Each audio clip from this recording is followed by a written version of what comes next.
Hey, what's up? It's Fuel Your Life Friday. Let's go.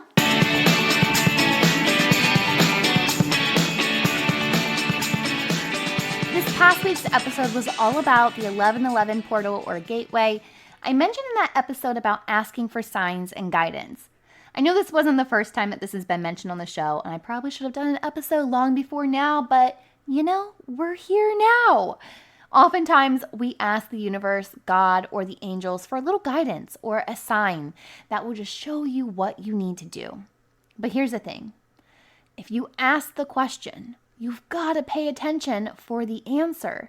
And oftentimes, the answer does come through to us. We sometimes miss it because it comes through everyday things. So here are just 5 of the ways that you can start paying attention to the things around you to get a little guidance from the universe. Number 1, music. When I'm going through the rough of it, I will pull up Spotify and say out loud, "Okay, universe, hit me with a song I need to hear," and I hit shuffle. Sometimes it will be a song I'm not in the mood to listen to, but I listen intently anyway to the lyrics. Why? Because I asked for a message, and that message is likely always going to be within that song. One day, I was really missing my dad. There was no rhyme or reason as to why, although it has been about 1.5 years since I've seen him in person. But I asked the universe for a sign. I hit shuffle, and no word of a lie, 4 songs had come in a row. Not just the first one, not the second, not the third. 4 of them came on that were all about home. I start to bawl right in that moment. And I text my dad and I told him that I loved him. But seriously, just listening to music is one of the easiest things that we can do. As God, angels, and the universe, they talk to us through music, television, and even the movies. My 6-year-old is a pro at this, but that's because kids mirror the actions of adults, and she has seen me do it a lot. Sometimes we'll just get in the car, and she'll say, "Universe, give me a message," and she'll hit shuffle, and we'll just jam to whatever is on.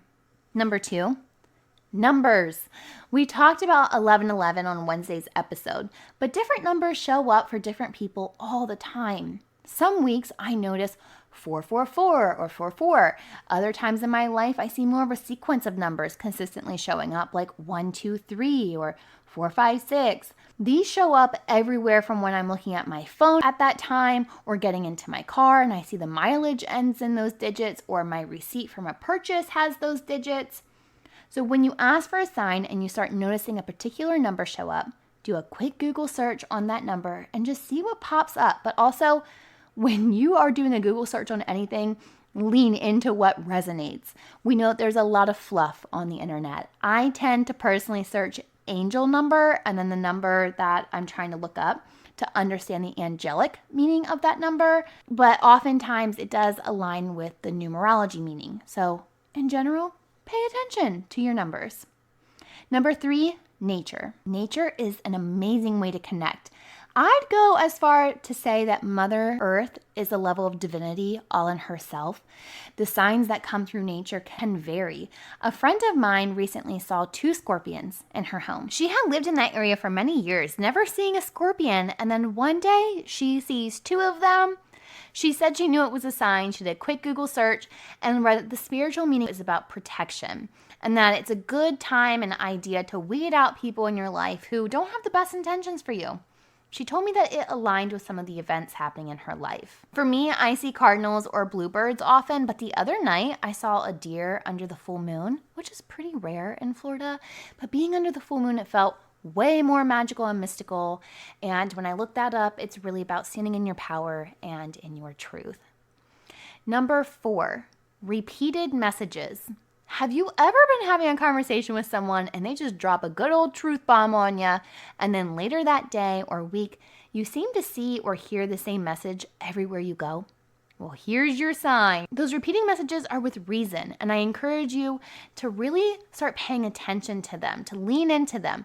Write the message down and date it too, and then reflect about how you can implement this message into your life.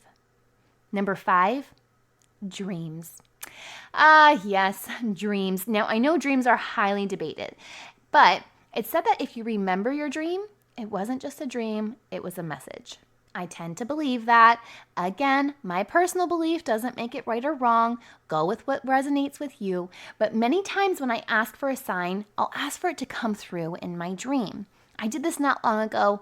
I did get a hint within something in my dream. It wasn't the full message, but the hint made me look into a few things deeper the next day, which eventually led me to my aha moment. Sometimes dreams are literal though. My dad once had a dream where my deceased maternal grandmother showed up and told him that she would take care of his gift. He didn't understand. A few days later, my sister and her best friend were in a car accident. They both should have sustained more injuries than they had based off of their accident, but also, had anyone been in the back seat, there's no doubt that they would have been ejected from the vehicle. Crazier part, I was in the back seat just, 20 minutes before this accident, and I would have been with them in the accident had I not had this insane intuition or urge to go home. So you see, your dreams do matter. Signs or messages from the universe can appear in many ways, but the most important part, that is, if you ask, you must pay attention. And not just kind of pay attention, I mean dial into those senses and really tune in. If you enjoyed today's episode, give the podcast a 5-star rating and review on Apple Podcasts or wherever it is that you tune in and turn it up. I'm back next week for another episode, but until then, remember, every level of life is an opportunity to grow. Be well, my friend.